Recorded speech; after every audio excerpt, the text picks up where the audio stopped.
bi maski fo ajarani kala meje kulu be fo mama sokoli mana ni wakati na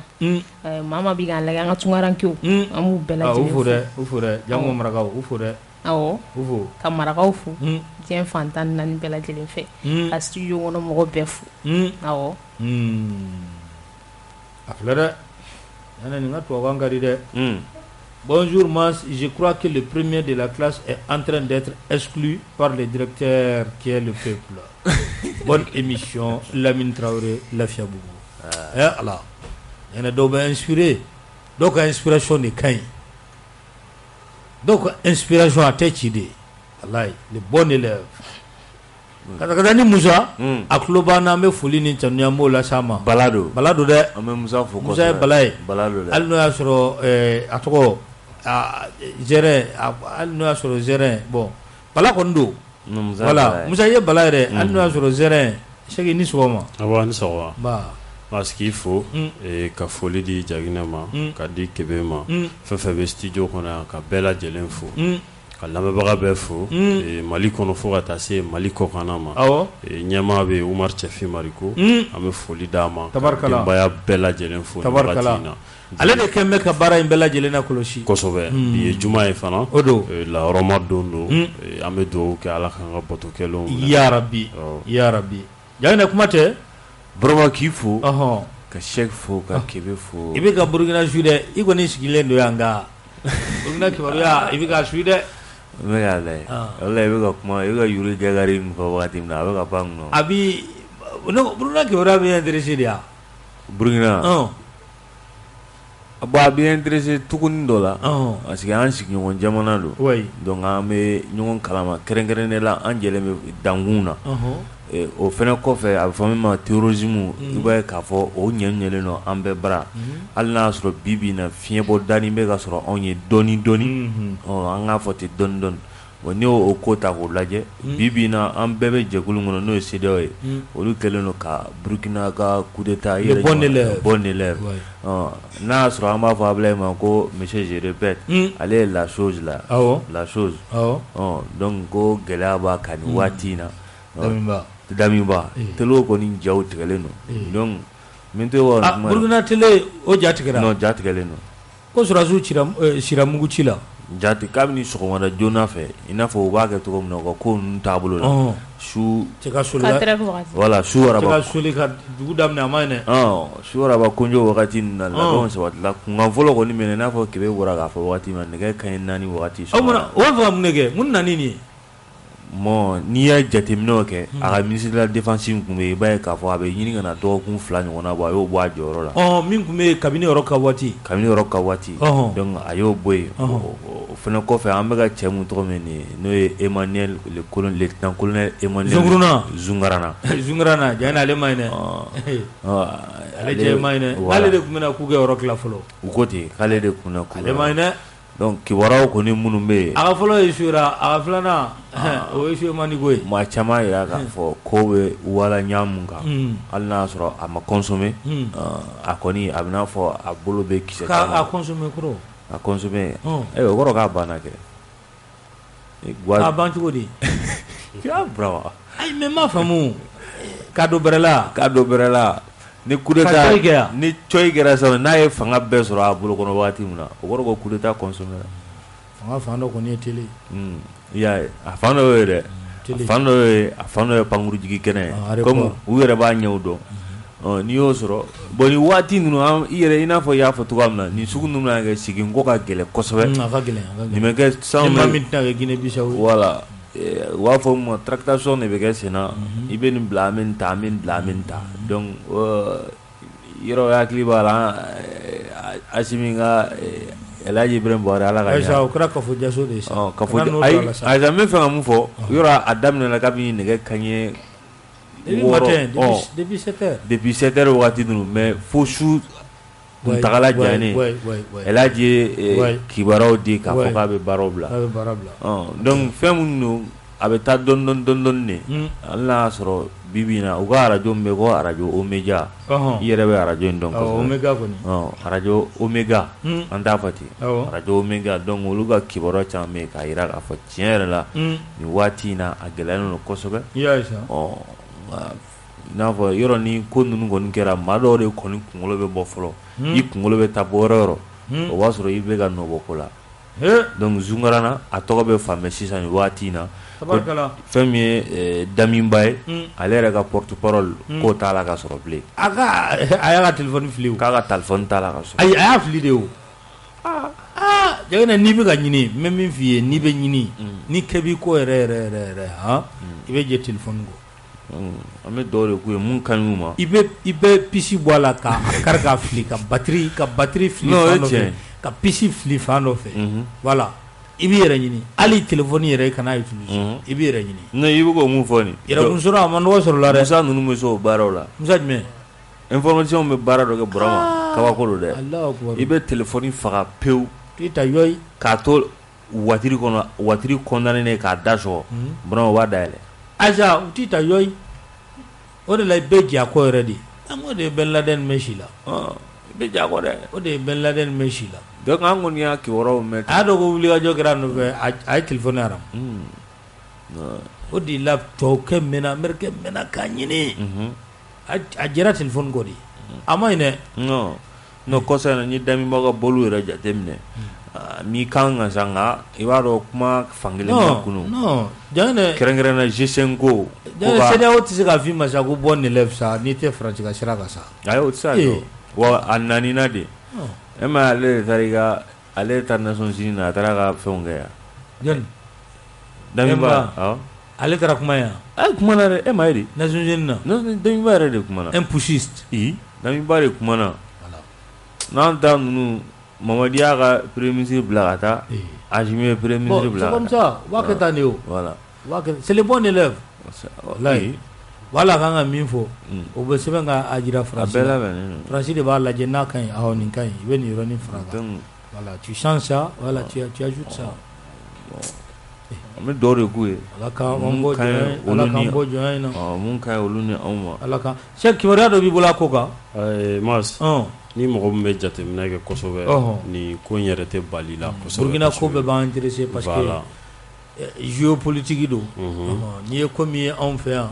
i sigi n'a ye k'a fɔ i b'a ye Burkina voilà sabula a mɛnna depuis Daminba bɛ fanga ta kuma min na a ka jamanadenw kɔni y'a ɲini a fɛ k'a fɔ ko a ka a gɛrɛ Russie la a ka Mali ka sira suit a ka Mali ka sira suit a fɔra dɛ a ka banban cogo bɛɛ la walasa a ni Russie ka gɛrɛ ɲɔgɔn na a ka exemple yɛrɛ ta Mali kan wallahi a fɔra ye bon ni a ma ɲɛ k'a fɔ ko o murutili fari dala ka mɛn olu ma se ka sira sɔrɔ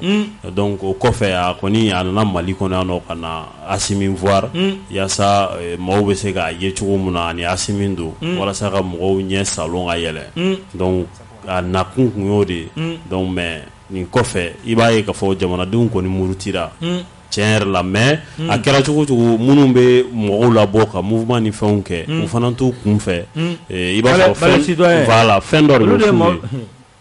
Balai Citoyen olu ka mouvement sumayara kosɛbɛ sabula depuis Daminba nana Balai Citoyen ko yɛrɛ a bɛ i n'a fɔ a jɔra yɛrɛ donc mouvement kuraw de bɛ yen nɔ san minnu bɛ ka san sɔrɔ parce que u sera ka don Balai Citoyen mɔgɔ caman kan ka se ka olu k'i ka kuma sɔn ji la i b'a ye k'a fɔ Balai Citoyen maa dɔ bɛ kunun na sini hakili la Daminba ye u taara o minɛ o minɛna hakili la Kambu de don Kambu donc Balai Citoyen mɔgɔ kulo girin don u y'o de minɛ kun na sini n'i ma fili ni jatew ka ɲi ni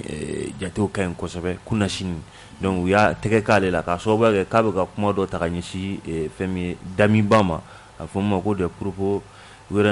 a fɔra k'ale ka fura de sɔrɔ insécurité la ko mɔgɔw bɛ ka sa k'a ka fura sɔrɔ a la u ye tɛgɛ kɛ cɛ in na kun Balai Citoyen mɔgɔ kolo girin dɔ la i y'a ye donc o la a bɛ fɔ ko ɲugu bɛ ɲaga la a ma ɲi dɛ voilà a b'a lawuli parce que Balai Citoyen yɛrɛ ne yɛrɛ tagara f'u ka siège la Ouagadougou j'ai été là-bas tu as vu Soumoké non mo o ye mais n tun bɛ to k'u ka réunion dɔw ye o ko intergué de Soumoké non c'était mon ami depuis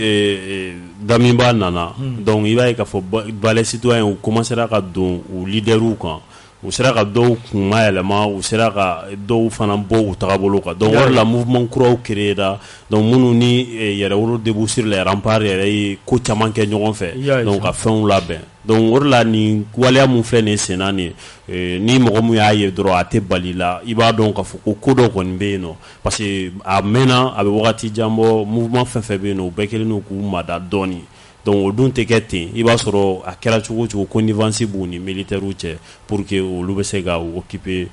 dami b'a la cogo min na. tabarikala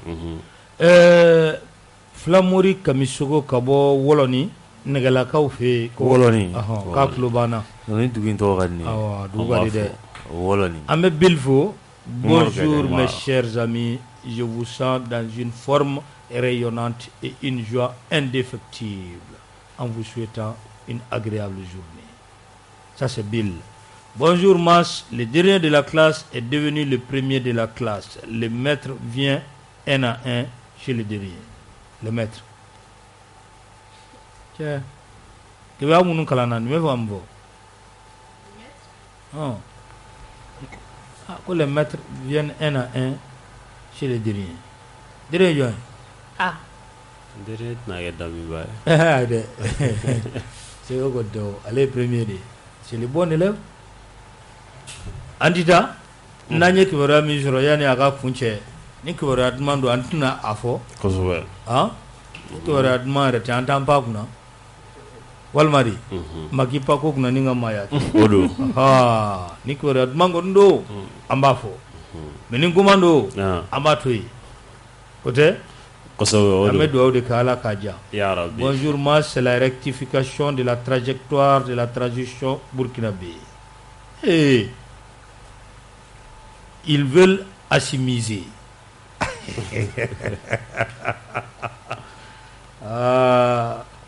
Assimisme.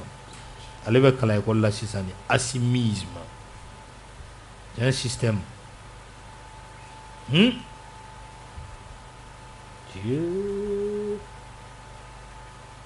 Ala kan kunna ja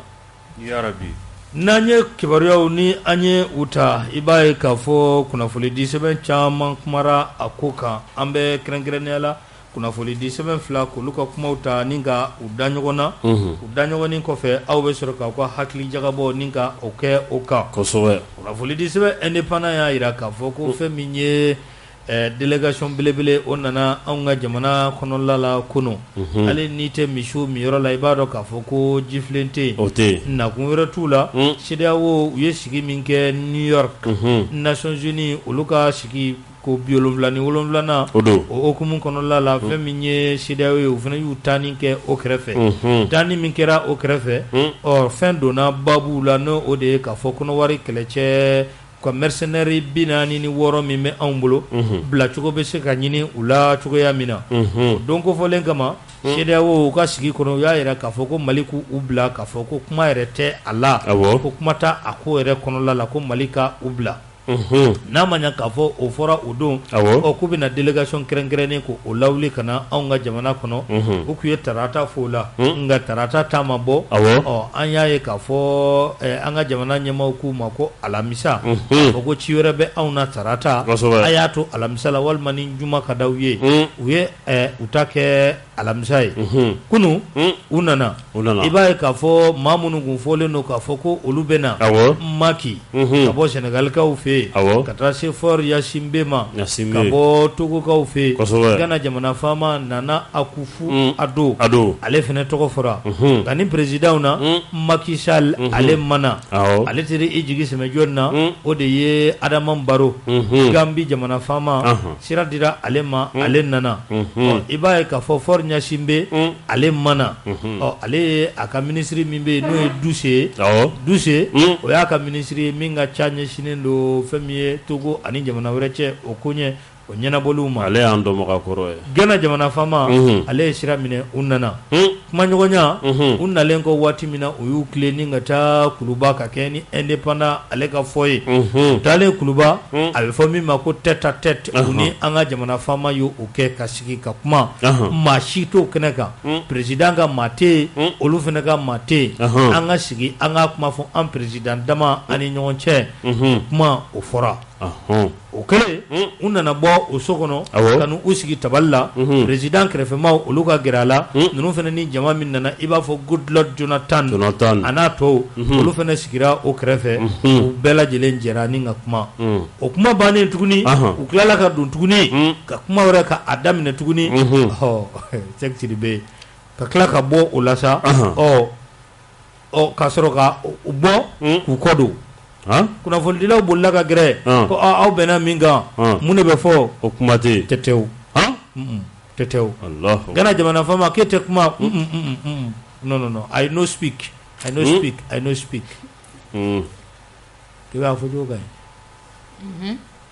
I no speak yana ka ɲi je ne parle pas voilà I no speak je vais parler voilà k'a tɛ kuma I no speak a y'o fɔ a kɛlen k'o fɔ sisan gɛrɛ kɛra Gambi jamana fama la Gambikaw maninkaw don Gambi maninkaw don olu ye maninkaw ye ko k'u tɛ kuma ma sɔn ko u tɛ kuma Duse n'ale Togo jamana fama ye ale ko non ko merci ko pas de déclaration o bɔra yen u gɛrɛla an yɛrɛ ka gouvernement a maaw la maa minnu bɛ président yɛrɛ kɛrɛfɛ u gɛrɛla olu la k'olu ɲininka u ko ayi ko kuma tɛ bi ta la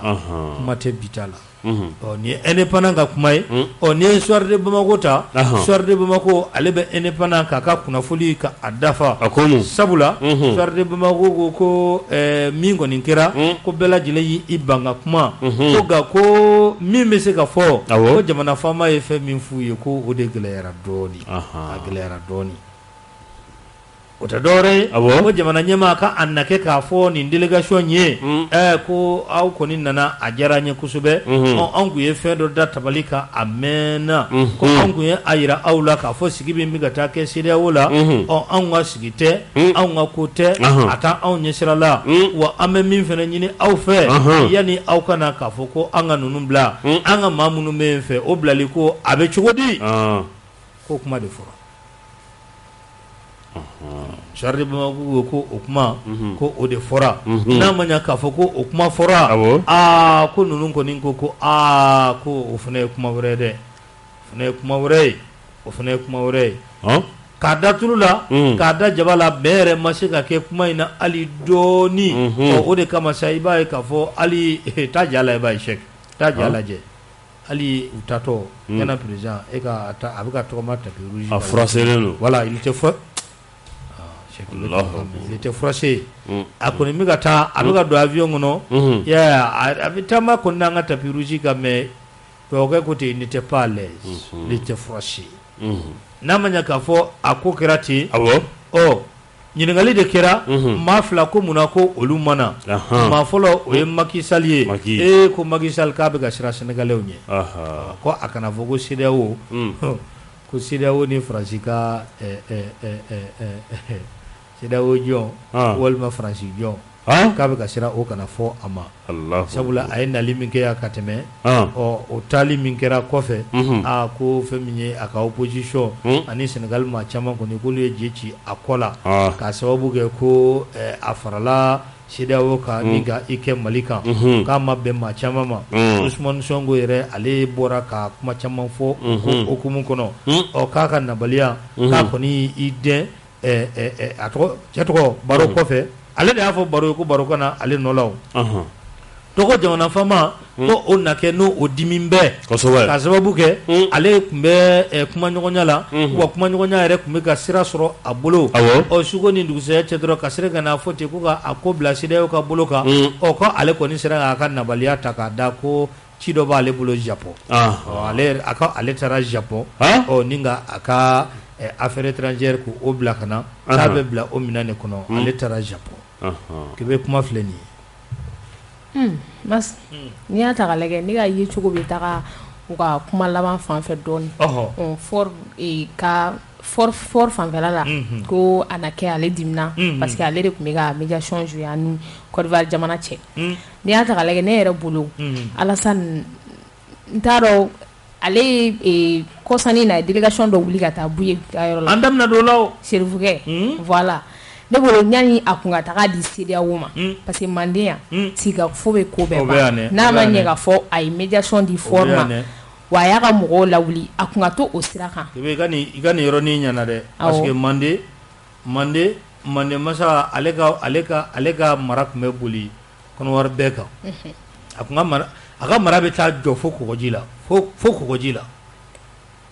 ninnu bɛɛ kun ye Manden masakɛ ka yɔrɔ bɛɛ kun b'an ka mara kɔnɔ kɔnɔwari ninnu bɛɛ kun b'an ka mara kɔnɔ ka se fo Gana fan dɔw fɛ jaa a ma kɛ o de fo Sierra Leone an ka taa a kuma tɔ fɔ ne kɔni bolo sigikafɔ kun bɛ se k'a ɲɛnabɔ mais n'ale taara bila CEDEAO ka bolo kan bɛɛ b'a dɔn ko CEDEAO ka kɛ i n'a fɔ premier ministre y'a fɔ cogoya min na k'anw kɛ coupable ye ka Alassane kɛ victime ye ni a ko kɛra ten tiɲɛ yɛrɛ la a bɛ mɔgɔ dusu bɔ cɛ ka sɔrɔsiw ni marifa bɛna jigin an kan halisa a bɛ ka a ɲini ka an jalaki o ko la sigikafɔ dɔrɔn de tun bɛ se ka nin ko ɲɛnabɔ ne kɔni bolo bisibasa fɛn fɛn bɛ ko in na sisan a bɔra Alassane yɛrɛ yɔrɔ awɔ tabarikala kuma tɛ nin ye Cheikh Bas nin tɛ nin siɲɛ fɔlɔ ye maa o maa nana ni wolomasiri tabaga ko ninnu na les 46 mercenaires maa o maa nana ka na k'a bɛna négociation kɛ a ko la i b'a ye k'a fɔ ko a bɛɛ fari fagalen seginna Mas a kɛra cogo cogo i b'a sɔrɔ tiɲɛ dɔ fana bɛ yen nɔ ni i nana o bɛ f'i ɲɛna donc o de b'a to a caman na a bɛ kɛ tan tɔ ɲani a ka se nin bɛɛ ma société civile dɔw nana ka bɔ Côte d'Ivoire olu nana ka na leader religieux dɔw rencontrer yan nin problème kelen na u seginna ma kuma mɛn foyi u ma foyi fɔ donc ni ninnu fana nana ten tɔ dɔw fana nana ka taa Ɲoro ninnu fana nana ka na Asimi fɛ yen nɔ donc i b'a ye k'a fɔ ko a kɛra cogo cogo ko wɛrɛ bɛ yen nɔ n'o fɔr'i ye kɔni Mas i yɛrɛ b'a dɔn k'a fɔ ko wɛrɛ ko a tiɲɛ ye mun ye i b'a dɔn fɛn de bɛ ka yira u la kulubaw fɛn dɔ de bɛ yen min bɛ ka yira u la kulubaw voilà ni an ka masakɛw taara Faransi palais kɔnɔ mun bɛ yira u la donc n'i nana o fana kelen de bɛ yira i la yan donc o b'a to i fari bɛ faga kuma mun i ni dusu mun nana parce que e tɛ ko tiɲɛ bɛɛ dɔn donc Alassane b'a tiɲɛ dɔn o de la ale yɛrɛ tɛ wuli ka na sinon mun b'ale ni yan cɛ a yɛrɛ tɛ wuli ka na mun bɛ Mali ni Côte d'Ivoire cɛ Alassane yɛrɛ bɛ se ka déplacer ka na Assimi voir tête à tête mun bɛ yen an k'an sigi k'a fɔ a ma ban i b'a fɔ Kebe ye mun fɔ nin Alassane yɛrɛ bɛ se ka wuli ka na mun na ale yɛrɛ tɛ na donc ça veut dire que fɛn mun b'a la ale yɛrɛ b'a dɔn donc o de la a b'a dogo mɔgɔ wɛrɛw kɔfɛ ka essayer ka ko pousser cogo wɛrɛ la mun ni a pousser cogo normal tɛ kelen c'est pourquoi a taara a yɛrɛ retrancher CEDEAO yɛrɛ fana kɔfɛ malgré que an ka jamana ɲɛmɔgɔw y'a jira k'a fɔ ko hali n'a tagar'o kɛ kabini a ma taa fɔlɔ u y'u ka position jira k'a fɔ ko hali n'a tagara yen olu ka yen tɛ olu ka sira la donc Mali tɛna a yɛrɛ ye CEDEAO ka ko foyi la donc hali olu taara o sommet kelen kɛ ka tila ka délégation bila ka na tuguni mɔgɔ min ko k'a t'a yɛrɛ ye waleya mun na a bɛ tila ka délégation bila ka na o hukumu kɔnɔna la tuguni olu bɛ mun sɔrɔ la ni kumasuli tɛ u tɛ se ka ko wɛrɛ sɔrɔ la ni kumasuli tɛ donc ko in b'o o dangan de kan mais Mali yɛrɛ de k'a jateminɛ dɔrɔn i n'a fɔ ni affaire in bɛ se ka classer cogo mun na d'une bonne manière donc an ka bɔ nin hukumu kɔnɔna la donc an ka avancer a banna tabarikala kuma tɛ nin ye Jaginɛ oui komi n'a ma ye k'a fɔ u kɔni nana mais ne ma n'u bɛ se ka nɔ de bɔ a la a bɛ se ka nɔ bɔ a la ninnu tɛ se ka nɔ bɔ a la ni ko a taara cogo min na n'a ma ye k'a fɔ délégation dɔ nana o taara Chérifou fɛ yen u yɛrɛ CEDEAO ye ka mission bila ko mission de haut niveau donc yɔrɔ bɛɛ bɛ Macky Sall dɔn Macky Sall parce que kunkan min bɛ CEDEAO kɔnɔ bi Macky Sall ɲɛ sirannen don a ko ɲɛ a ko fin ɲɛ donc o de la i b'a ye k'a fɔ a y'i puruti k'i bɔ a la k'a yɛrɛ a fana ka poulain n'o ye Adama Barrow ye sabula cɛ kun kelen k'a fɔ k'a b'i tindi fanga la k'a tɛ bɔ yen ale de CEDEAO ye mission bila ka taa ale kɛra sababu ye k'o sigi donc n'ale o fana y'o ci mun na o fana b'o kɛ bi donc o nana n'a ma ye k'a fɔ ko o nana Macky Sall ɲɛ bɛ mun na bi Ousmane Sonko bɛ fɛ ka ko in k'a récupérer ka taa sira wɛrɛ fɛ donc a b'i farati a ko la n'a ma ye k'a fɔ ko bɛna bɔ a la ni Assimi ma sɔn mais ne kɔni ka faamu ye min ye Assimi bɛ sɔn a bɛ sɔn cogo di nin ko in a bɛ se k'a tɔgɔ diya a n'a bonya a bɛ se k'a di fort ma a bɛ di fort ma cogo di fort ma nali min kɛ nin don wɛrɛ i b'a ye k'a fɔ a bɛ se ka kɛ laɲiniw bɛ se ka kɛ sira wɛrɛ fɛ Chérifou mana wuli komi jamana kono olu bɛɛ donna la n'a ma ye k'a fɔ a bɛ ka kɛ fan bɛɛ fɛ i b'a ye k'a fɔ an ka ngaraw olu delila ka kuma la diinɛ ɲɛmɔgɔ olu nana sira dɔ yira olu la nka bibi na ka wuli ka se Buye ma ko o ka fɛɛrɛ kɛ pour que ninnu ka se ka bila ka kɛɲɛniw fɛnɛ ka CEDEAO jamana ɲɛmɔgɔw fɛnɛ nali ye yan nɔ hakili la fiɲɛbɔda bɛ se ka sɔrɔ mais fiɲɛbɔda min bɛ sɔrɔ ne bolo Asimi kɔni b'a di sira fila soit a k'a di Fort ka sira fɛ ka kɛɲɛni hali ni Buye ka laɲini ani Fort b'a lajɛ cogo dɔ la diplomatie kɔnɔna la ka u labila nka ma d'a la n'a bɛ se ka bila ni CEDEAO ka laɲini kɔni ne ma da o sira la ne b'a n bɛ se ka mun fɔ a la o ye kibaruya bɛ dafa ni min ye kunnafoni di sɛbɛn fɛn min ye Soir de Bamako ye u y'a jira k'a fɔ ko Daminba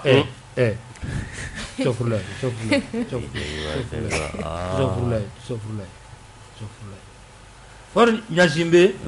ko a bɛ k'i labɛn k'i den ka na awɔ Fort bɛ k'i labɛn k'i den ka na a bɛ fɔ min ma ko vie secrète a b'i den ka na maa ma bɔ a kalama a delila k'a dɔ kɛ o kuma in i b'a sɔn ji la o la n y'a f'i ye a delila k'a dɔ kɛ bɔda bɛ kɛ mun ye Asimi tɛna tɔgɔ diya di CEDEAO ma k'a fɔ ko ka nisɔndiya o niveau mun nana k'o kɛra sababu ye ko ka nin sɔrɔsiw bila o tɛ se ka kɛ donc a bɛ se ka di Buye ka sira fɛ ka forme k'a la ka tɔgɔtigiya di Fort ma ne kɔni ɲɛ b'o sira la mais k'a di maa wɛrɛ ma k'a di CEDEAO ma non fo ka min kɛ ne ɲɛ t'o fɛrɛ la i b'a ye ko o kɔni k'ale bɛ k'i labɛn k'i den ka na ani jamana faama ka ɲɔgɔn ye ka sɔrɔ sabula ko n'i ye ko in yɛrɛ ta k'a lajɛ ko in ma taa Jimi sira fɛ hali dɔɔni ale bɛ a ka négociation na waati min na ka na maa wɛrɛw ta ten ko olu sen don a la ka sɔrɔ ale ma dɛsɛ fɔlɔ tiɲɛ yɛrɛ la k'a ma bɛn a ma sabula ale de kɛra sababu ye maa saba min libéré la ale de ye o négociation ko o kɛ n'a ma ɲɛ k'a fɔ a bɛ ten ko Alassane de y'a dɔgɔya k'a bɛ fɛ ka na walasa kuma ka kɛ kɛlɛcɛ ninnu bɛ se ka libérer cogo min na ko o ye a hakilina ye kosɛbɛ kunnafoni filɛ nin ye et puis i b'a dɔn kuma ye min ye ka i b'a dɔn ko Fort a jateminɛ Fort bɛ 49 militaires Fort b'a cɛma ka tɛmɛ Bazoum mun taar'i sigi ka kuma u ka jabaraninso la an bolo en tant que président même en exercice de la CEDEAO Fort b'a kalama n'o ye jamana ɲɛmɔgɔ fɛn fɛn kumana hali Nigéria ministre des affaires étrangères i b'a ye k'a fɔ ninnu bɛɛ de kumana jabaranin dɔ kan ka kuma 46 militaires la mais i ma Fort kumakan mɛn a la ne m'a ye i ma Fort ka ministre des affaires étrangères i m'olu kumakan ça veut dire que fɛn wɛrɛ bɛ la olu bɛ min dɔn donc n'i bɛ ko tiɲɛ dɔn i b'i yɛrɛ minɛ a la ka se yɔrɔ dɔ la donc ne bɛ se ka Fort ka yɛrɛ minɛ bila o kɔni minɛ kɔnɔ o ne ka faamu i b'a ye k'a fɔ ko Buye ta ko kɔni ye wuli ka jɔ kɛ ni k'u ɲɛsin fɛn min ye sirifukɛ a fɛ yen n'a ye ɲɔgɔn ye ko o ɲɔgɔn ye fɛnɛ kɔnɔna la ko hakilisigi kɛ a bɛ i n'a fɔ u ye o sɔrɔ ko fɛn min ye kuma ɲɔgɔnya o tɔ bɛ to sen na ne ma ne kɔni faamu Alassane fɛ yen i bɛ delili la dugu ma i bɛ ka cɛfarinya kuma kɛ sanfɛ o tɛ nin ya la chose est son contraire o bɛ kɛ o a ye fɔ nin ma cogo di n'o bɛ kɛ ayi mais jangili nin tɔgɔ i b'a sɔrɔ a bɛ ka siran Faransi mais ni kɔni kɔrɔ bɛ nin na dɛ o de don a bɛ ka siran Faransi ɲɛ de nin kɔni n'a nana a ma cɛ n t'a dɔn fɔcogo min bɛ sɔrɔ n'an bolo yan tan sinon nin tɛ ko ye dɛ nin kɔni bon n'i ko ko k'i kin k'i fiyɛ nin t'o si ye e b'a faamu tɛ qualification foyi dɔn nin na i bɛ ma t'a faamu dɛ mais i bɛ se ka yɔrɔ dɔ la dɔrɔn i bɛ se ka mun faamu a la dɔɔni a bɛ se ka jira k'a partisan na k'a fɔ k'a tɛ deli la i bɛ jouer au chef voilà donc i bɛ cɛfarinya kan fɔ sanfɛ duguma i bɛ delili kɛ komi yɔrɔ a fɔra ko caman kɛra ko Bazoum tɛ ka jaabi k'a sababuya kɛ an ka ladamu cogo minnu b'an na kabini kɔrɔlen donc o b'a to fɛn dɔw bɛ fɔ duguma i tɛna olu labɔ sanfɛ yɔrɔ don voilà mais n'a tɛmɛna ni kasa tɛmɛna kɔrɔnkɔrɔ kan olu fana bɛ se ka labɔ bon kow y'o de ne b'a faamu ten donc delili ninnu ka siraw bɔ ka delili ninnu kɛ olu tɛ kojugu ye o hali n'a y'a sɔrɔ a daminɛ an y'o fɔ yan kunun n'ale nana nin sira fɛ nin y'an ka sira kɔrɔ de ka diinɛ ɲɛmɔgɔw wele u ka taa kuma faamaw fɛ u ka nin kɛ o tɛ b'a la o an ta gɛlɛya yɛrɛ o tɛ b'a la dɛ bi na n'i y'a mɛn Asimi diinɛ ɲɛmɔgɔ baden de ka dɛmɛ b'a ye o ka danaya b'a kan ka sababu kɛ sira min n'a b'a kan donc n'a sera n'olu sera a ma ko bɛ ko la karisa nin ka ɲi tan a bɛ se ka i bɛ fɛɛrɛ sɔrɔ a la ala an ka ŋaraw bɛ ten donc kojugu tɛ i n'a fɔ Sɛki Kɛmɛ ye mun fɔ sɔni de bɛ sigi o kuma de kan Alasani de ye ko in cɛ nin bɛɛ la donc Alasani kun kan na yan nɔ bi ou bien ministre 2 ministre des affaires étrangères ministre de la défense k'olu bila ka na Asimi fɛ voilà on est venu chercher nos frères i dɔgɔninw ni minnu bɛ yan nɔ an bɛ fɛ k'u dama an ka taa n'u ye kuma bɛ sigi ka fɔ ni fɛnw bɛ kɛ balimaya tinna a bɛ fɔ ka ban i bɛ na dɔrɔn kana na politique yɛrɛ sira fɛ na dɔrɔn an somɔgɔw minnu bɛ yan i yɛrɛ dɔgɔninw d'a ma an ka taa ale kun kan ka kɛ ten de o tes frères d'armes là Asimi d'a ma an ka taa n'u ye a banna kuma banna i natɔ i kun na ni cɛkɛ dɔ ye i taatɔ anw kun bɛ tigabɔrɔ dɔ d'i ma Asimi ka faamaya wagati a sigilen président la n k'a ye layasaga bila ka taa d'ale ma a nana sɔrɔ o laada bɛ Mali kɔnɔ a ma tiɲɛ ATT y'a daminɛ o ka se Ibrahim Boubacar Keita ma Ala k'u bɛɛ dayɔrɔ nɛɛma Asimi y'o sira tagama mais ni bonya ma maa min fa c'est Sɛki tiɲɛ yɛrɛ la a ka gɛlɛn dɛ sinon nin bɛ ban ni tɛ se nin na yɛrɛ i n'a fɔ Ablaye ye mun fɔ entre deux pays frères i bɛ ministre délégation ministère dɔ former dɔrɔn i kana Mali la dɔrɔn a banna i ka majɛw yira i ka filiw yira a banna mun bɛ Alasani ni Bamakɔ cɛ ayi an k'o bɛɛ to yen a kana na yɛrɛ Sɛki a kana na yɛrɛ a yɛrɛ kana na sa mais ne ye mun a ko ne t'a na dɛ a ka ciden bila ka na a yɛrɛ kana na dɛ i bɛ ministre dama ministre 2 3 u bɛna nin ɲɛnabɔ yan u ni Mali bɛ sigi ka kuma tiɲɛna nin de ye fili ye i bɔtɔ u bɛ bɔ dɔrɔn an nana an ka so an nana an balimaw n'an sinji minnu an nana dɔrɔn Sɛki kuma banna sa mais yɛrɛlɔbaya ma ɲi n y'o de fɔ kuma la yɛrɛlɔbaya a ma ɲi mɔgɔ kana kɛ yɛrɛlɔba ye ka tubabu jogo ta k'o da yɛlɛ i ti tubabu ye tubabu ka nin démocratie ko in fili kuma don u yɛrɛ t'a waleya e b'a fɔ k'e bɛ mɔgɔ min bɛ fanga la bi k'o ye finitigi ye k'e n'o tɛ kuma e jɔn ye ayi kɔni tubabu yɛrɛ tɛ taa wari di terroriste ma u ka mɔgɔw libérer a ma ɲi quoi kana fɔ ko nin ye nin tɛ kuma i n'a tɛ kuma bi cɛ jumɛn a ka ɲi an ba a dafa k'e ayi bon tonton Jɛnkɛ ye min fɔ ne b'a région dɔrɔn de la a bɛ ka ko in ta ni cɛkisɛya de ni jotogo min na ne kɔni bolo ale ka bɔ ka yafa deli ou bien ka na Mali la o tɛ foyi bɔ ale la quoi a tɛ foyi bɔ a la et puis ale sigicogo ma ɲi ni cɛkɔrɔba min nana yan kunun hali n'a sɔrɔ ne t'a filɛ ni filɛcogo ɲuman ye bi Nana Akufo Addo ne t'a a sigicogo ma ɲi o bɛɛ b'a dɔn Ghana démocratie bɛ Ghana élection kɛcogo Ghana kɔni e tɛ se ka ale lui peut pas être plus démocrate que Nana Akufo non ale bɛ se ka ko e ka tɛmɛ o kan ayi ale ni même démocrate parce que olu ka institution maintenant n'i ye Ghana institution lajɛ ils ont des institutions fortes i bɛ se ka fɔ cogo di k'i bɛ se ka sɔsɔli to maa miliyɔn kɔ e ko maa tɛ min bɛna se k'e remplacer ala i ko i jigi da min kan o tɛ yan na filanan fana tɛ yan na démocratie ko kuma fɔ olu dɔw ye k'i ka fanga bila ko ayi ko ne e y'a bila ko maa tɛ maa miliyɔn kɔ mais o bɛ nin cɛkɔrɔba mun nalen filɛ nin a tɛ si na o k'a bɛ tripa k'a b'a fɔ k'a bɛ Ghana constitution tripa ala ka ni ci lui peut être plus démocrate que Sidiki Vigo in bila fanga nɔfɛ ko ne ka kuma tɛ fɔ Ghana dɛ o banna a mɛnna Vigo in bila fanga nɔfɛ a y'a sɔrɔ wagati min na o de tɛ nin mais e nana ke e bɛ fɛnɛ bɛ taa i sigi tubabuw kɔfɛ ko mɔgɔ min nana mɔgɔ min bɛ fanga la ko par les armes k'e n'o tɛ kuma e jɔn ye kabako tɛ non an ka musokɔrɔba Ba Ami Sanogo un push en téléchargement au Burkina Faso wa kamalen mun minɛna tɔgɔ Mathias Kambu bale citoyen Mado k'a minɛna ko propos outrage au chef de l'État Damiba outrage k'a minɛ n'o de la olu y'a minɛ o de la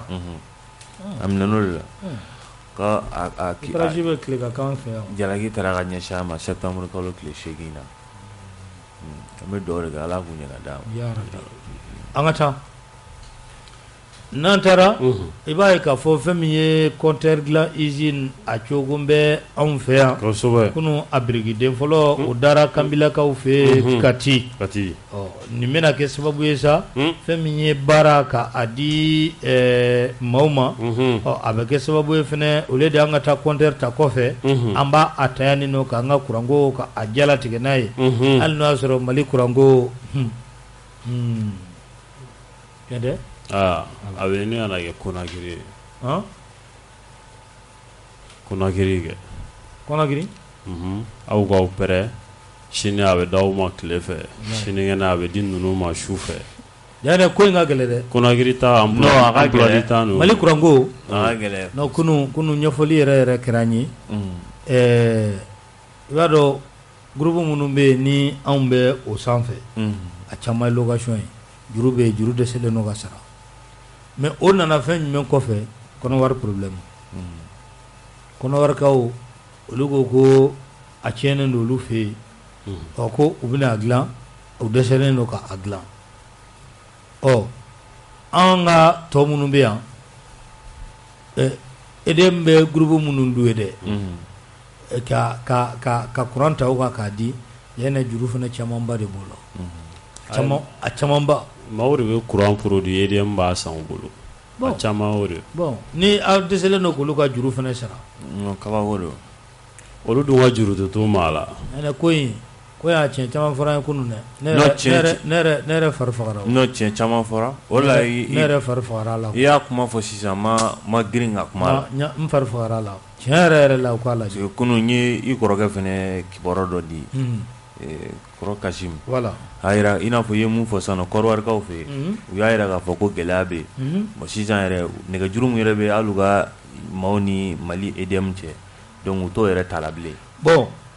groupe minnu tun b'an fɛ yan n'an kan k'an jigi ko ye juru b'o fana la o caman ye walita ye o bɛ louer de EDM fɛ. Non cɛ gɛlɛya don ko a fɔra ko Asimi yɛrɛ ko kulu bɛ sigi bi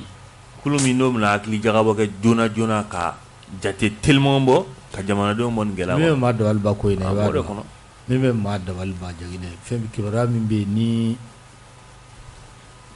a b'i dabaliba i b'a dɔn tiɲɛ yɛrɛ la i b'a dɔn k'a fɔ n'an tɛ maa wɛrɛ ma dɛ jamana ɲɛmaaw d'ailleurs u bɛ ka ɲini ka solution sɔrɔ a la. Non ko Asimi yɛrɛ ko t'a tɛgɛ la de. Bon o solution dɔ kun ye jumɛn ye i b'a ye min bɛ EDM kunna bi d'ailleurs n'a sigira ministre ma ɲininka. Wallahi a ma ɲininka. Jɔn? Lamine ma ɲininka. Min bɛ EDM kunna. Directeur kura. Awɔ k'a sigira hali Lamine ma wele k'a ɲininka la. Allahu akbar. N bɛ k'a f'i ye de n ko yɛrɛ de bɛ fɛ k'a ta en charge k'a dɔn problème yɛrɛ ye min ye. I ka kuma ye n bɛ da la dɛ. Ayi n bɛ ka min f'i ye taa n'o da la. Bon o directeur in dɛ Jaginɛ ale ye problème bɛɛ recenser ale yɛrɛ de ni jamana faama bɛna ɲɔgɔn ye nin de bɛ yen ka da nin da quoi o de bɛna kɛ. A banna. C'est-à-dire mɔgɔ sɔrɔ a la joona quoi. Mɔgɔ bila la fɛn mun na mɔgɔ a tɛ fɛn mun sɔn. Ne tɛ a sigira Lamine ma ɲininka dɛ. A banna. Lamine ma ɲininka nin ko in bɛ ka ɲɛnabɔ. Mamadu Marega. Non kibaruya ye min ye compteur dilanyɔrɔ o baara o bɛ kɛ ne bolo olu tɛ ɲɔgɔn tiɲɛ. Ayi a ka ɲi. Olu tɛ ɲɔgɔn tiɲɛ. A ka ɲi.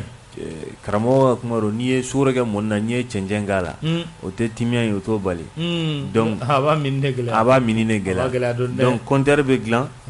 kuranko min n'o fana fɔlen filɛ nin ye i n'a fɔ e ye mun fɔ nin ko Asimi yɛrɛ ko kulu dɔw bɛ sigi bi yɛrɛ mun bɛna hakili jagabɔ kɛ fɛɛrɛ min bɛ sɔrɔ joona walasa ni kurantigɛ in bɛ ban. Donc ni voilà donc ni compteur dilanyɔrɔ fana baara jɔra k'a sɔrɔ ni kuran nana baara fana bɛ daminɛ. Bon usine joli fana n'a baara tɛ kelen. Bon Jaginɛ o fana tɛ dɔ ye a. Voilà. Problème wɛrɛ min bɛ yen i b'a dɔn an ka tiɲɛ yɛrɛ fɔ Jaginɛ kabini Amadu Ala k'a da yɔrɔ sumaya ka na se président min bɛ yen bi Jaginɛ ka i ɲɛsin kuranko yɛrɛ ma an ka régime si ma kɛ. A fɔra ko Amadu de caman don a la. Bon n bɛ min f'i ye hali Amadu kun kan ka min yɛrɛ fana kɛ Jaginɛ a ma se hauteur la. A ma se a kun ɲɔgɔnna. Ayi ji b'anw fɛ yan fu la. I y'a faamu. Ji bɛ anw fɛ yan fu o ji min bɛ anw fɛ yan fu i bɛ groupe de ta dɔrɔn ka a sigi ba la. I da ye tulu falen de n'o tɛ ji yɛrɛ de y'a essence ye. I y'a faamu. Donc i bɛ ji min bɛ anw fɛ yan fu o ji min bɛ anw fɛ yan fu i bɛ groupe de ta dɔrɔn ka a sigi ba la. I da ye tulu falen de n'o tɛ ji yɛrɛ de y'a essence ye. I y'a faamu. Donc ji de y'a gasoil ji de ye groupe yɛrɛ gasoil ye chèque e da ye dɔrɔn ka to ka tulu falen bɛ se ka kɛ kalo 2 kɔnɔ siɲɛ 1 ou bien kalo 3 kɔnɔ siɲɛ 1 essence min bɛ k'a la dɛ ji yɛrɛ de y'o ye ji yɛrɛ de bɛ groupe la wuli essence ko t'a la gasoil ko t'a la bon n'i ye a ta o sira fana fɛ dɔrɔn o tɛ dɔ arranger parce que dɔ ka na bɛ gasoil ko in na dɔ ka na bɛ a essence ko la jamana tun bɛ se ka groupe sa k'a sigi fan caman fɛ jamana dɔw bɛ yen maa min ye nin kibaruya diya n t'a dɔn n b'a fɔ cogo min na EDM technicien belebele dɔ don a ko jamana dɔw bɛ tellement que jiko gɛlɛya bɛ yen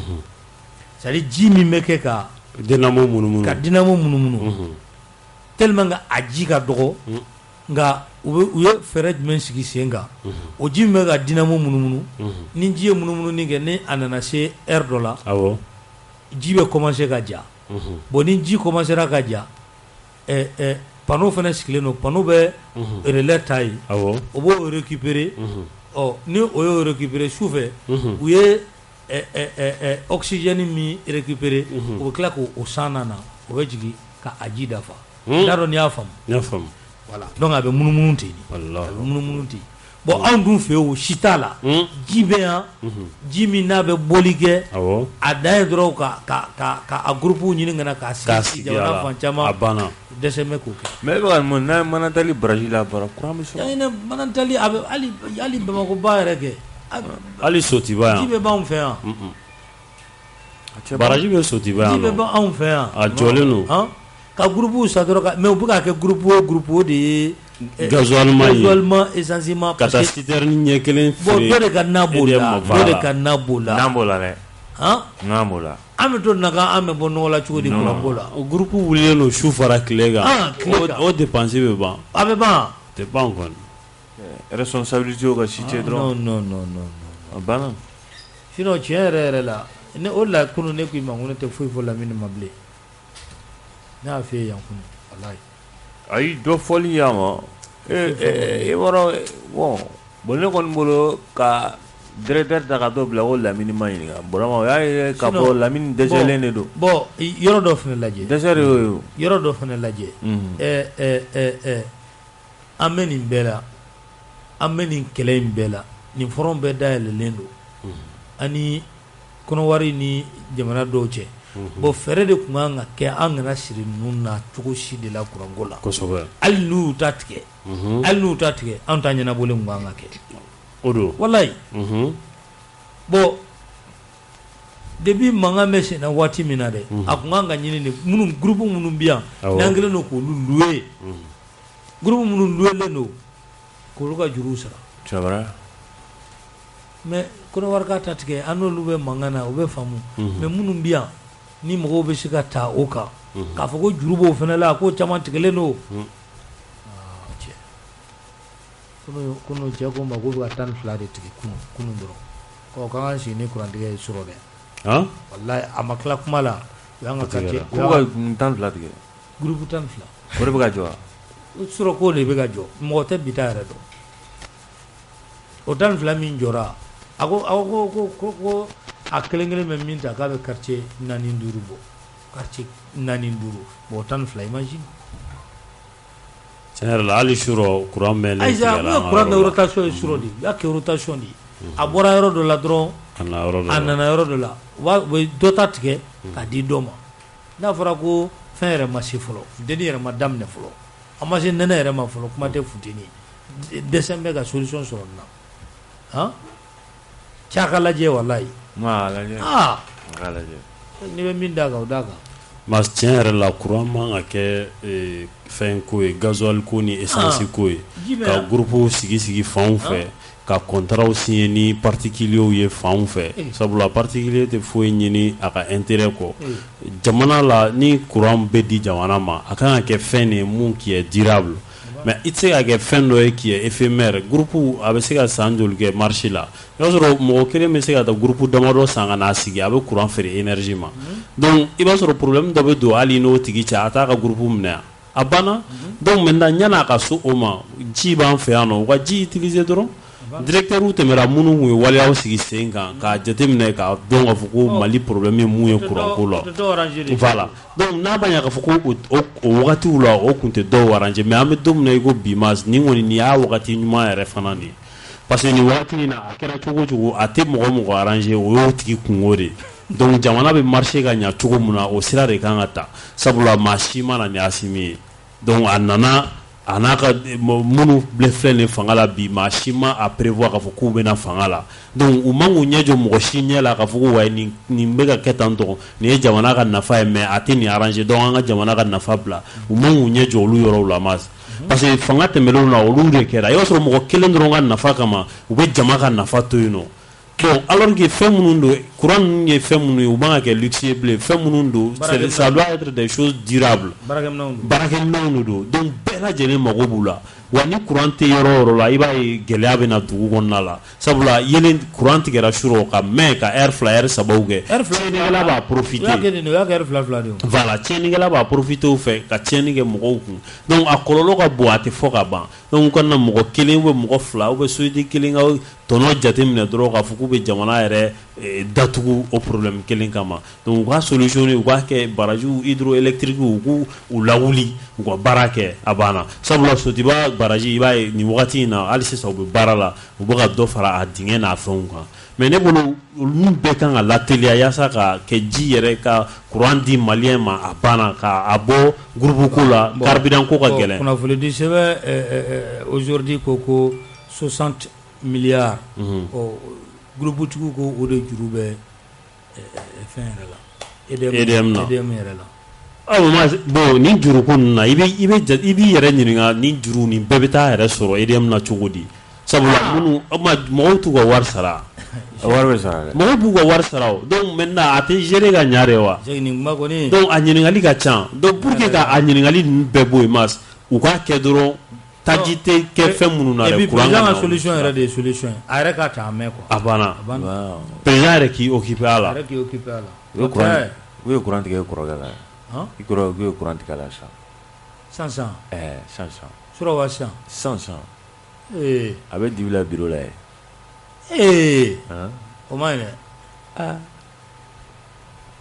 an tɛ da sugu la ka na ni an bɛ taa i b'a ye k'a fɔ kibaruyaw u bɔra ka bin Tanbakɔrɔkaw olu fɛ yen comme kunnafoni di sɛbɛn min bɛ yen n'a bɛ fɔ a ma ko indépendant nin ye ale ka kunnafoni ye Tanbakɔrɔkaw fɛ yen wulikajɔ k'a kan ka kɛ joona ka kunbɛli kɛ ko n'o tɛ ko a masiba a bɛ sɔn ka bonya fo ka taa fɔ a to ten a ye fɔ fɛn minnu ma ko EIGS jagina EIGS ye mun ye EIGS o tɛ État islamique au Grand Sahara merci olu a cɛdenw k'u kɔni bɛ ka fara ɲɔgɔn kan tiɲɛ yɛrɛ la an bɛ don min na ko bi Tanbakɔrɔkaw fɛ yen sira dayɛlɛla dɔw ye ka bɔ Libi dɔw bɔra Niger dɔw bɔra jamana wɛrɛ la k'u kɔni faralen don ɲɔgɔn kan an bɛ don min na ko bi Tanbakɔrɔkaw fɛ yen wulikajɔ k'u bɛ fɛ ka a boloda n'a ma ɲɛ k'a fɔ an ka kɛlɛcɛw ye bula don u la maa caman bɔnɛra a nin na fo ka renfort de ko o de ɲini o renfort i b'a ye k'a fɔ k'o de bɔra kɔfɛ ka na k'u nana fara ɲɔgɔn kan yɔrɔ kelen pe min na o de ye Tanbakɔrɔ ye wa k'u bɛ k'u labɛn ni ka attaque k'u kunbɛn kunnafoni dila a jara indépendant kɔnɔ a ko kunnafoni in kan ka ta sɛbɛ la kosɛbɛ ko sabula ko ninnu ko a tɔgɔ k'u bɛ k'u labɛn wa k'u ka ca an bɛ se ka min kɛ joona o de ye sa ka pankuru ta ni k'u kiru Cheikh kibaruya filɛ nin ye i bɛ min d'a kan a ye maa wolomasiri tabagaw ka wulikajɔ kɛ a ye sabula ni alerte kɛra ka ban o b'a jira k'a fɔ ko kow ɲɛdɔnna déjà donc ni a ma ɲɛ k'a fɔ ko kow ɲɛdɔnna a tɔ bɛ wulikajɔ de bolo joona yaasa dugudenw n'u bolofɛnw bɛ se ka lakana cogo min na sabula maaw kɔni fana tɛna se ka to u yɛrɛ ma ten k'a fɔ ko dɛmɛ ni dɛmɛ tɛ ta ko u sɛgɛrɛ sabula nin wagati in na i b'a ye k'a fɔ yɔrɔ dɔw bɛ yen nɔ i b'a sɔrɔ olu yɛrɛ blablalen no ten ton dɔrɔn u yɛrɛ ma ni mun ka di mun ye o bɛ t'o kɛ olu ka yɔrɔw la ka sɔrɔ foyi ma bɔ a la mais ni a ma ɲɛ k'a fɔ ko a kow ɲɛdɔnna ka a dɔnna k'a fɔ ko a karisa lakaw de bɛ yan nɔ olu kan ka kɛlɛ cogo min na o fana dɔnnen don wolomasiri tabagaw bolo minɛ cogo mun kan ka sɔrɔ a la o dɔnnen d'u bolo déjà donc ne hakili la o ye baara moitié kɛlen donc a tɔ ye dɔrɔn u ka wuli ka se ka dugudenw bɛ se ka bɔ gɛlɛya kɔnɔ cogo min na et puis a kana kɛ fana u ka taa u gɛn ka u daga b'u da la ka taa ka dugu to yen nɔ ten tɔ o fana ni o kɛra dɔrɔn dugudenw bɛ to mɔgɔ ninnu bolo toujours parce que sabula ni wolomasiri tabagaw y'u kɔ don mɔgɔ ninnu bɛ tila ka segin ka na dugu kɔnɔ donc u bɛna tiɲɛni suguya mun ka d'u ye quantité mun ka d'u ye u bɛn'o fana kɛ donc pour que k'o bɛɛ éviter n'u tagara u k'u gɛn u ka tila ka to u kɔrɔ yaasa u bɛ se ka u lakana cogo min na sanga ni wagati sinon ni a tora tantɔ maa caman bɛ yen nɔ nin wagati in na minnu bɛ ka u plaigner k'a fɔ ko tiɲɛnikɛlaw ni o ye terroristes ye ko u b'u u ka yɔrɔw la finalement yɛrɛ a yɛrɛ bɛ ɲini ka na kɛ degenna ye sabula olu bɛ ka jagaw d'u ma olu bɛ ka jaga bɔ u ye o fɛn caman bɛ yen olu bɛ o k'u ye parce que moyen t'olu bolo ka wolomasiri tabagaw informer hali n'u informera n'u ma se ka na olu tɛna se k'a fɔ k'u b'u yɛrɛ défend cogo dɔ la donc n'u y'o kɛ ninnu kariyalen don ka tiɲɛniba don u kun donc ils sont obligés k'u mada donc u mana mun fɔ u bɛ sɔn o ma sinon hali kɔsa in na dɔ ye weleli kɛ ka bɔ Gawo fan nɔfɛ Dire a ko ko terroristes b'u olu ka localité la mais olu bɛ ba kɔfɛ olu ni Dire cɛ ba de b'u cɛ mais chaque fois i b'a sɔrɔ terroristes bɛ na olu yɛrɛ ka yɔrɔ la bagangɛnna minnu bɛ yen mɔgɔ si tɛ t'i ka bagan gɛn bɛɛ bɛ dugu mana jɛ i b'i ka bagan labɔ a bɛ taa dumuni k'a yɛrɛ wula fɛ a bɛ segin ka na mais ko kɔsa in na u bɔra yen nɔ k'a f'u ɲɛna ko bagan bɛɛ tigi ka tugu a kɔ donc olu yɛrɛ t'a dɔn laɲini ye mun ye mɔgɔw tun tɛ bagan gɛn ka kɔrɔ mais ninnu tagara ko baganw tigiw ka tugu u kɔ donc u ka taa baganw gɛn donc olu yɛrɛ t'a dɔn mun don mais wolomasiri tabagaw n'olu fana ka yɔrɔw cɛ a bɛ san caman bɔ malgré que nin menace ninnu b'olu kan olu kɔni fana b'u ka vie kɛ n'a ye ten tɔ donc wagati sera sa olu ka jɔ fɛn fitinin minnu bɛ yen baara misɛnnin minnu bɛ yen nɔ ka se ka ninnu tɔ daga bɔ mɔgɔw da la wolomasiri tabagaw ka wulikajɔ ba sabati yaasa ka assaut final kɛ a ko la donc an ka bɔ nin ko assaut final awɔ kuma tɛ nin ye Kebe awɔ i b'a ye cogo di bon mas ne b'a ye cogoya min na toujours an tɛ sɛgɛn k'a fɔ n'i ye transition fanga ta gɛlɛya minnu b'a la tiɲɛ yɛrɛ la lakana y'a dɔ ye donc n'i y'a ta ka lajɛ bi population bɛ ka nin min kɛ nin ye ka information remonter tiɲɛ yɛrɛ la nin tun ye gɛlɛya dɔ ye wagatiw tɛmɛnen na parce que u tun bɛ na ka t'u ka binganni walew kɛ mɔgɔ si tun tɛ wuli k'a signaler mais n'a ma ɲɛ k'a fɔ ko signalement bɛ ka di wolomasiri tabagaw ma u fana ka wulikajɔ sabati tiɲɛ yɛrɛ la ka se ka nin ko minnu b'u kɔnɔ nin ye ka se k'a bɔ a ma ka se k'a bɔ a ma u ka wuli k'u kunbɛn ka u kirun population ale bɛ se ka lafiya cogoya min na sinon lakana bunakun kan tiɲɛ yɛrɛ la a bɛ mɔgɔ siran tabarikala Janginɛ o kibaruyaw bɛ ka diya Burkina dɛ Burkina vraiment an ye diya dɔw sɔrɔ sisan nɔ ka bɔ u ka télévision so k'a bɛ ka diya dɛ u ka télévision so daw la ka yira k'a fɔ ko u bɛ Mali jamana u b'o soutenir et disent non aussi à la France pankartu kan ye wolomasiri tabagaw olu bɛ téléso da la hali n'a sɔrɔ kibaruya min b'an bolo k'a fɔ fɛn min ye radio kɔni o bɛ kuma la nin waati k'u bɛna don ka déclaration kɛ dɛ o fɔra donc an bɛ kibaruya min fɔ o kɔni o ye Mali ni kibaruya ka teli bi dɛ pankartu bɛ ka yira k'a fɔ k'u bɛ Mali soutenir ka ban kelen ni kelen ni sanfɛ ayisa u kun to ye sa fɔlɔ donc u kana an soutenir fɔlɔ sa u ka nin ko ɲɛnabɔ fɔlɔ le peuple burkinabé dit non à la France CEDEAO kɛra bɔnɛ donc o de bɛ pankartu ka kelen ni kelen u ka télévision so daw la ka ban donc fiɲɛ min wulila ka n'i jɔ an ye a man ɲi fiɲɛ min wulila an kɔni bɛ mun fɔ halisa an b'an ka dugawu ɲini kɛ mun ka ɲi olu ni anw ma ala k'o di an ma awɔ min ka ɲi olu ni anw ma ala k'a kun cɛ o kan awɔ kuma tamakɔrɔ ta k'an ka taa Tabangok minnu dɔrɔn se ka mun fɔ avion kura minnu bɛ yen susuli bɛ se ka kɛ cogo min na susuli ka kɛ ten kibaruya dɔw fana ye mun ye population ka